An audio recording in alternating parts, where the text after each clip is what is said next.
Welcome back to the channel. My name is Steven. I'm a pharmacist. I own 52 units of real estate and I help coach people to buy their first multifamily deal.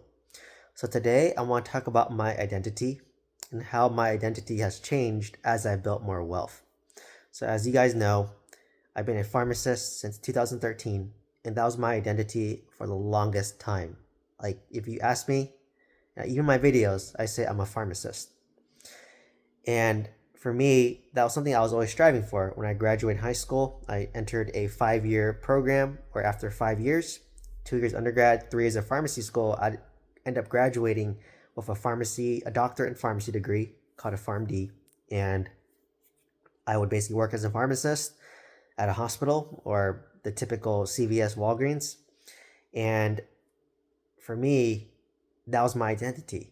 So I remember when I got my first job at Walgreens as a graduate intern. I have a video talking about it, but essentially, I was in a very toxic environment. I was probably this clueless 23-year-old naive new worker, and was very hostile. People were bullying me. Manager wasn't that great. Long story short, you can watch the video, but I got fired from Walgreens, and I remember that shattered my identity of being a pharmacist, and I just literally became a pharmacist. So at that point, it pivoted me over to becoming a hospital pharmacist. So now I didn't want to work at Walgreens. I didn't work at CVS. Wasn't for me. And ended up working for a hospital, which I've been in for my whole career up till today. So from there, I basically pride myself in trying to become the best hospital pharmacist I could. So from 2013 all the way up to 2017, I was a regular pharmacist. Job hopped to a larger hospital because I wanted to learn more. I wanted to get more skills. And then 2017, that's when I bumped up to becoming a pharmacy director because I wanted, a Monday through Friday schedule. I wanted to learn more about operations. I wanted to make more money, and I wanted to challenge myself because I get bored easily.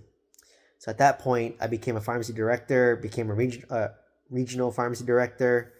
And when I moved to Southern California, to Orange County, I was a clinical manager. And that's when I got laid off during COVID. And this was a huge identity shock for me. Like I poured myself into becoming the best pharmacist I could. I have master's degrees, doctorate degrees, certifications, you name it, I had it. And I was very proud of like what I've done and all this. And then COVID hits and I got laid off. And I remember my identity was shattered. And I remember that was when like Squid Games came out, I think, around that time.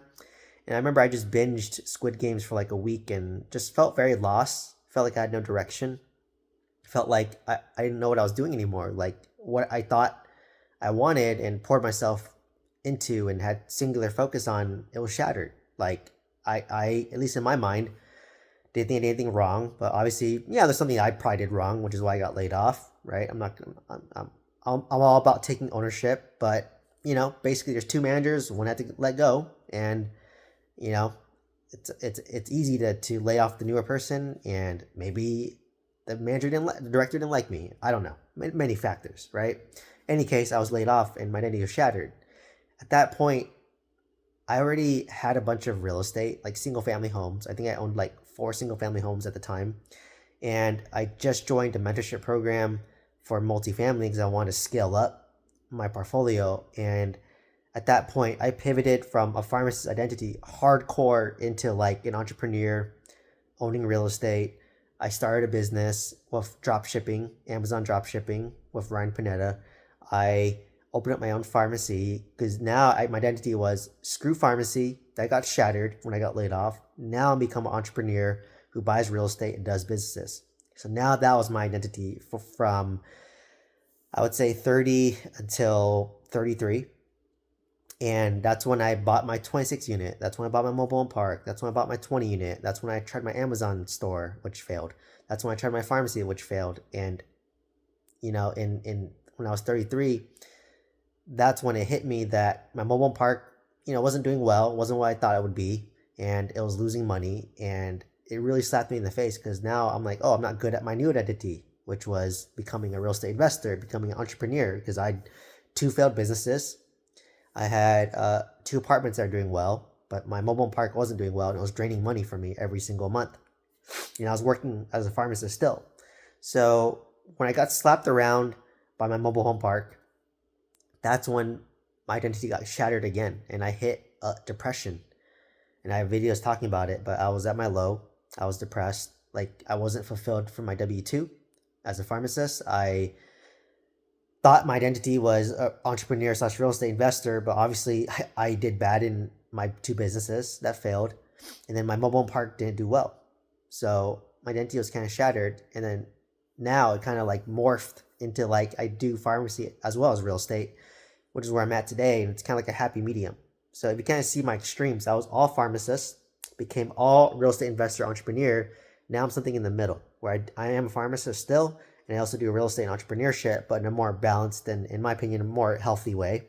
But to get to this point, I had to have my pharmacist identity shattered. I had to have my real estate identity shattered. So every bad event that happened in my investing career shattered my identity, and I ended up growing back with a stronger identity. So why I share this is because bad things are happening for you, not to you. So when I got fired from Walgreens, it was this, I'm not very religious, but it's some higher power saying, Steven, working at Walgreens is not right for you. You need to go to the hospital. And once I went to the hospital, I moved up to regional director of pharmacy. And from there, I was a manager and I got laid off.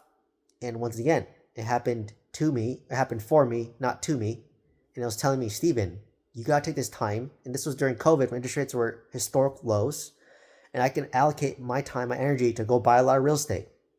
So I bought my 2 apartments. I bought my mobile home park. I tried businesses and my businesses failed. So from the mobile home park that I lost money on, it happened for me, not to me. I learned that, Steven, don't deviate. Have focus. Just buy single family homes in California, single family homes in Huntsville, Alabama, or apartments in Oklahoma. When I deviate to something else, that's when I lost money. So now I don't want to do self-storage. I want to do triple net. Just those 3 assets. Plain and simple. Through my businesses, what I learned was Amazon dropshipping with Ryan Panetta, there's no quick, easy money. I put $30,000 to open that store, and I was losing money every month. I canceled my store. Ryan Panetta ended up closing all of his lunar e-coms. Lost money. No such thing as quick, easy money. That was hopium. So now I know there's no such thing as quick, easy money.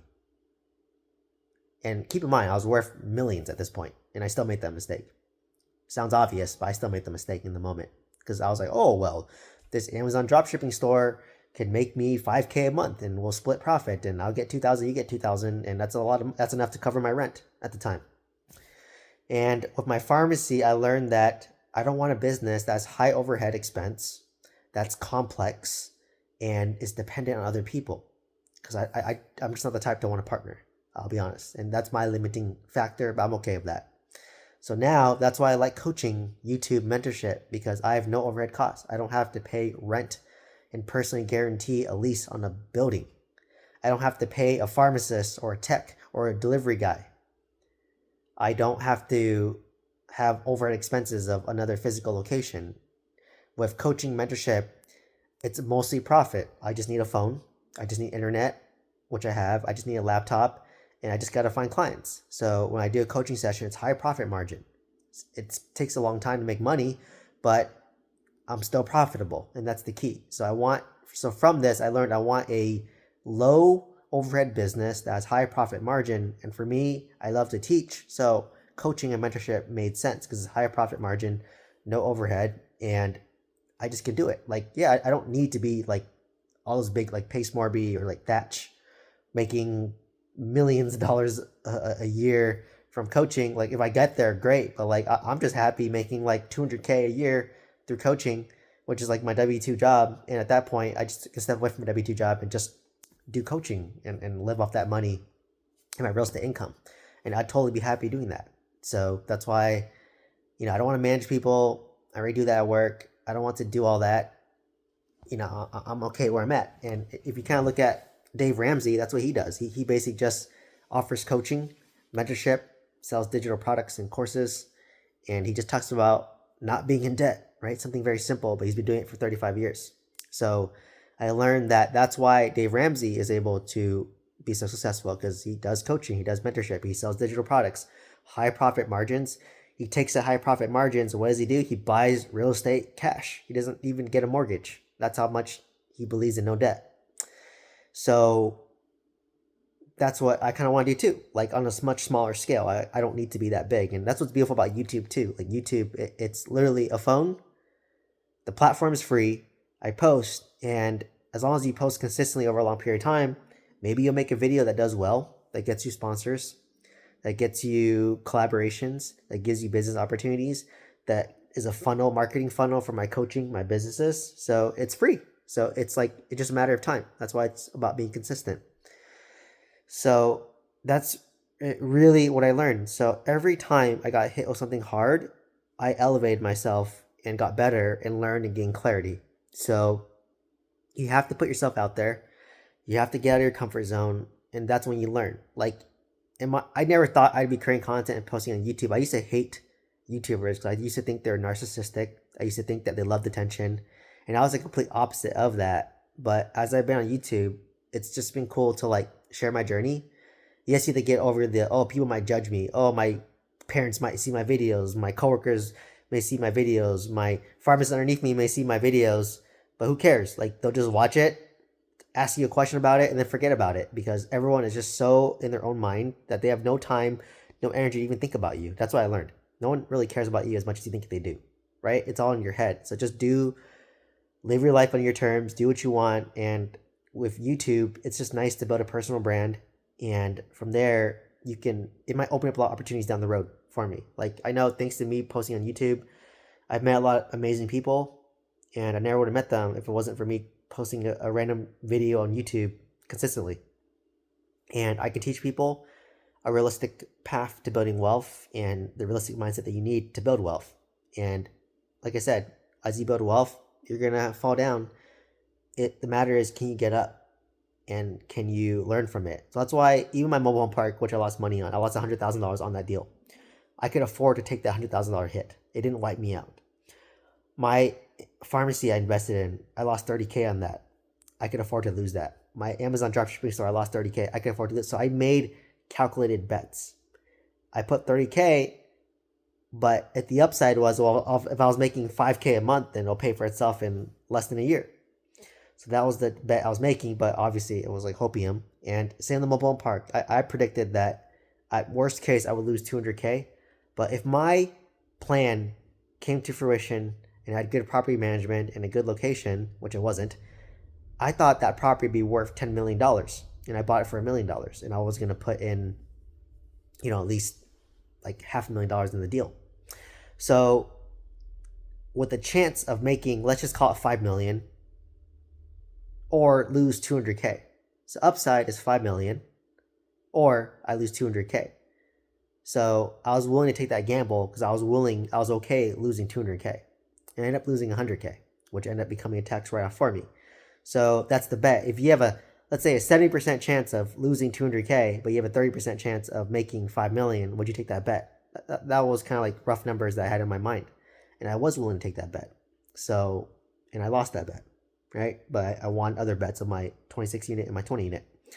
So that's really what it is. So you will go through ups and downs, but don't let your ups and downs define you, because anytime that you fall down, you'll get a new identity, and then that new identity will be a stronger version of what you were. That's the key message. So anyways, just wanted to share that. I want to get off my chest. Let me know what questions you have. Please like, comment, subscribe. And if you want to buy multifamily real estate, some guidance, some mentorship, check out my link down below. Otherwise, hope to see you in the next one. Thank you.